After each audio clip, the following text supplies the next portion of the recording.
मिर्जापुर में एक नवयुवक शिशु रहता था। वो अनाथ था। वो मंदिरों के आगे बैठता और श्रद्धालुओं के दिए हुए पैसों पर अपना गुजारा करता। वो एक आलसी लड़का था, लेकिन ढेर सारा धन कमाना चाहता था।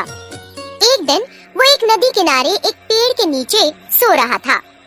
अचानक बहुत तेज शोर हुआ और वो जाग गया। नदी किनारे दो भूत जमकर लड़ाई कर रहे थे। एक भूत का रंग सफेद था और दूसरे का काला। शिशु को भूतों का कोई डर नहीं था। वो उठ बैठा और गुस्से में बोला, अरे क्या समस्या है तुम्हारी? आधी रात क्यों चिल्ला रहे हो? यहाँ से जाओ। दोनों भूतों ने लड़ना बंद कर दिया। तुम्हें हमारी समस्या हल करनी होगी। वो शिशु के पास आ गईं। शिशु चिढ़ गया और चिल्लाया, अरे वाह, मेरी शक्ल पर लिखा है क्या कि मैं समस्याएं हल करता हूँ? भाग जाओ यहाँ से, तुमने मुझे गहरी नींद से जगा दिया। नहीं नहीं, ऐसा मत कहो। तुम जो भी फैसला करोगे हमें मंजूर होगा। ये बताओ, हम दोनों में सुंदर कौन है? शिशु कुछ कहने ही वाला था कि सफेद भूत बोली, मैं एक सफेद भूत हूँ। कैसी चमकती हूँ। ये तो काली भूत है, कोयले की तरह। काली भूत हूँ, चमकदार हूँ। ये तो सफेद है, आटे की गुड़िया लगती है। अभी अभी तो तुम दोनों को देखा है, कैसे बता दूं? बाद में आना। ठीक है, हम इस पेड़ के पास आने वाली अमावस्या की रात आएंगे। तब तक तुम अच्छी तरह सोच लो। ऐसा कहकर भूत जाने लगी। रुको, तब तक तो मैं भूख से मर जाऊंगा और तुम्हारी तरह भूत ही बन जाऊंगा। मेरे पास कोई काम नहीं है, तब तक जिंदा कैसे रहूंगा? दोनों भूतों ने कुछ देर आपस में बात की। दोनों ने शिशु को एक एक थैला पैसा दिया और फिर गायब हो गयी।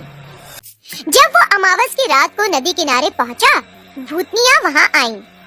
चलो, अब जल्दी से अपनी राय बताओ। शिशु चिढ़कर बोला, अरे इतनी जल्दी भी मत मचाओ। मैंने तुम्हें बस दूसरी बार ही तो देखा है। जैसा कि लोग कहते हैं, एक तीसरी बार और अच्छे से देख लेने दो।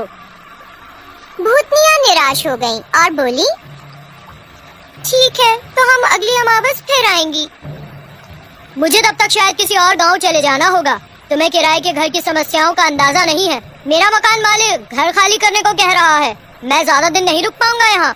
भूतों ने आपस में फिर से बात की और तुरंत नदी से कुछ दूर एक सुंदर घर खड़ा कर दिया।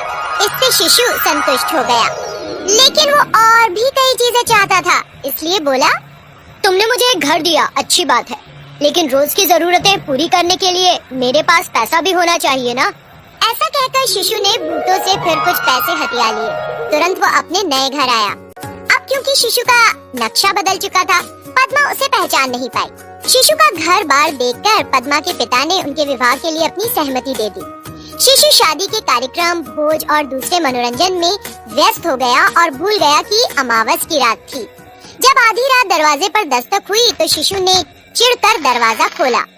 दोनों भूतों को सामने देखकर वो परेशान हो गया। उसकी पत्नी जाग गई तो डर जाएगी। उसने कहा, तुम्हें कुछ अकल है या नहीं? ऐसे ही चली आई? चलो बाहर चलो। इस तरह खींचते हुए शिशु उन भूतों को घर से दूर ले गया। वहाँ पहुँचकर भूतनी बोली, तुमने हमें आज 3 बार देख लिया है, अच्छी तरह सोच लिया ना? मैं अच्छी लगती हूँ। तब काली भूतनी बोली, मैं भव्य हूँ क्योंकि मैं काली हूँ। शिशु, जो अब एक मालदार आदमी था, उसने उन भूतनियों से कहा, जरा अपने चेहरे देखो, सफेद और काले रंग के सिवा और कुछ नहीं है। पैसा सब कुछ है। जिसके पास पैसा है उसकी 10 कमियां माफ हैं। जिसके पास पैसा नहीं, उसके अंदर कोई खोट ना होने पर भी सबको खोट ही खोट नजर आते हैं। जिस लड़की ने कभी मुझे हिकारत भरी नजरों से देखा था, पैसा आने पर मुझसे खुशी खुशी शादी कर ली। इसीलिए सुंदरता, रहम, आदर या सम्मान वही है जहाँ पैसा है, और वही ठीक भी है।